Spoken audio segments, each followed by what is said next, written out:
بسم اللہ الرحمن الرحیم۔ پانچواں مینیپولیشن ٹیکنیک پیئر پریشر ہے، یعنی ہم پلنے کا دباؤ۔ 10 میں سے 9 دانتوں کے ڈاکٹر سینسوڈین استعمال کرنے کا مشورہ دیتے ہیں۔ ٹوتھ پیسٹ بنانے والی کمپنیاں اس قسم کے اشتہارات دیتے ہیں تاکہ ہم ان کی ٹوتھ پیسٹ کو ضرور خریدیں، اور اس قسم کے اشتہارات میڈیا پہ چلائے جاتے ہیں اور ان سے یہ تاثر قائم ہو جاتا ہے کہ یہ پروڈکٹس جو اشتہار میں دکھائی جا رہی ہے اس فیلڈ کی ماہرین اور پروفیشنلز استعمال کرتے ہیں، تو یقیناً انہیں اس پروڈکٹ سے فائدہ ہوتا ہوگا، اس لیے ہمیں بھی یہی پروڈکٹ استعمال کرنی چاہیے۔ 1 ملین سے زیادہ یوزرز ہمارے پروڈکٹ سے مطمئن ہیں۔ یہ ایک اور اسی طرح کا انٹرسٹنگ اشتہار ہے، اور یہ بھی پیئر پریشر کی ایک شکل ہے۔ جب کوئی کمپنی یہ دعویٰ کرتی ہے کہ زیادہ تر پروفیشنلز اور ماہرین ان کی پروڈکٹس کو ترجیح دیتے ہیں، تو وہ در حقیقت یہ بات سمجھانے کی کوشش کر رہے ہیں کہ ان کی پروڈکٹ سب سے اچھی ہے۔ دھوکہ دہی اور چال بازی کی دوسری تدبیروں کی طرح پیئر پریشر بھی بہت جلد اپنا اثر دکھا دیتا ہے،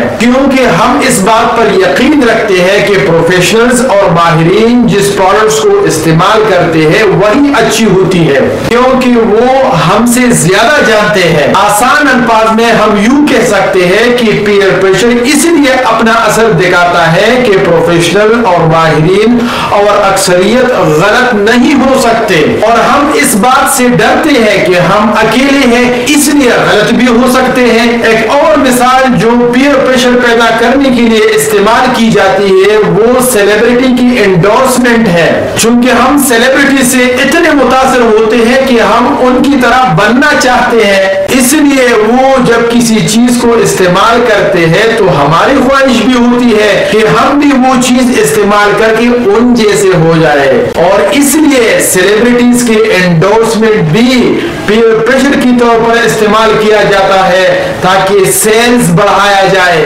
کیونکہ ہمارے ذہنوں میں یہ بات سرائیت کی ہوتا ہے کہ اگر سیلیبریٹیز اس کو استعمال کرتا ہے تو یقیناً یہ اچھا ہوگا۔ نہ صرف نوجوان نسل اس قسم کے دباؤ کا سب سے زیادہ شکار ہے، بلکہ شاید ہم میں سے بہت سے لوگوں کو سیلز مین کے اس قسم کے دباؤ ڈالنے کا تجربہ ہو چکا ہوگا۔ کیا آپ کو کبھی یہ تجربہ ہوا ہے کہ سیلز مین نے بتایا ہو کہ آپ کے کمپیٹیٹرز میں سے 70% ہماری سروسز استعمال کرتے ہیں تو آپ کیوں نہیں کرتے؟ کیا پتا ہماری یہ 70% کمپیٹیٹرز بھی وقوف ہو، یا یہ 70% کمپیٹیٹر ان کی سروسز کو حد سے زیادہ اہمیت دے رہے ہو، یا انہوں نے اپنی سروسز کی اتنی کم قیمت بتائی ہو کہ وہ انکار نہ کر سکے اور ان کی سروسز حاصل کر لیے۔ اس قسم کی ٹیکنیک سیلز کے مقصد کو مد نظر رکھتے ہوئے بنائے جاتے ہیں۔ یہ ایک مربوط نظام ہے جو ایک ہی کام کرتا ہے، اور وہ یہ کہ آپ کو ضرور پرچیز پہ مجبور کر دیتا ہے، اور یہ نظام آپ کی قوت فیصلہ کو اس قدر اپنے ذہن میں جکڑ لیتا ہے کہ آپ ایسا محسوس کرنے لگ جاتے ہیں